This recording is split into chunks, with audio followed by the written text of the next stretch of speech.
Hi, this is Yolanda Vanveen, and in this segment we're going to talk about how to fertilize carnivorous plants. Now, carnivorous plants, they don't use fertilizers, or they don't get their nutrition from soil. They get their nutrition from bugs. So carnivorous plants are naturally found in boggy areas in Indiana, South Carolina, wherever it's very boggy, warm climates. And because they actually live in water and moist areas, they can't get the nutrition from soil because there's not a lot of soil there. So they get all of the proteins and all of their nitrogens and phosphates and everything they need to live through by eating bugs. And so it's a very specialized system. So when you're growing carnivorous plants as a house plant, you've got to remember to always keep them moist. That's the #1 rule. And you don't want the actual plant roots or the bulb part to be wet, but you want the soil to completely be wet at all times because they live in very marshy areas. And you don't want to use water that has chlorine in it or any water that's high in minerals, because well water has a lot of minerals in it. So you want to make sure that your water's filtered. And if it has chlorine, just let it sit out overnight or use bottled water because it's been filtered and there's no minerals in it. And make sure when you have a Venus flytrap not to touch it, because basically that little trap will only close 3 times. And whether you put a bug inside of it or you use your finger and barely touch it and force it to close just by springing that trap, it will be 1/3 closer to dying.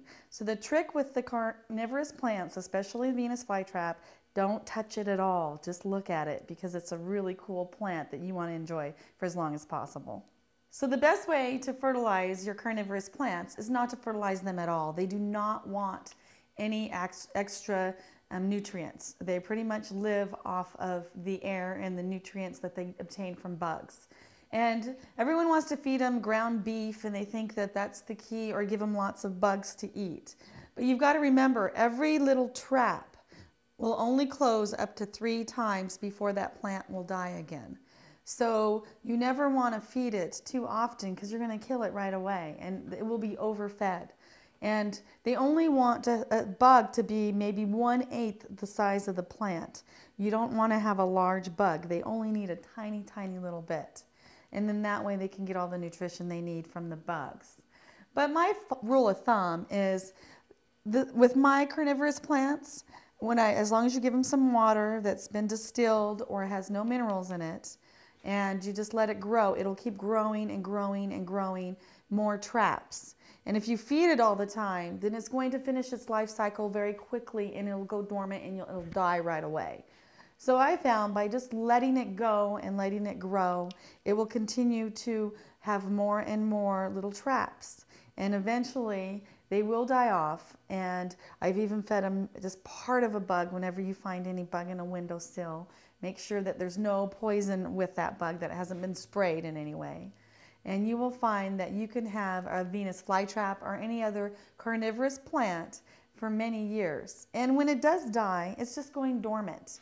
So you can throw it in the refrigerator or keep it in a plastic bag in the basement for about 3 or 4 months and then throw it back outside on a windowsill, and many times it'll grow right away again.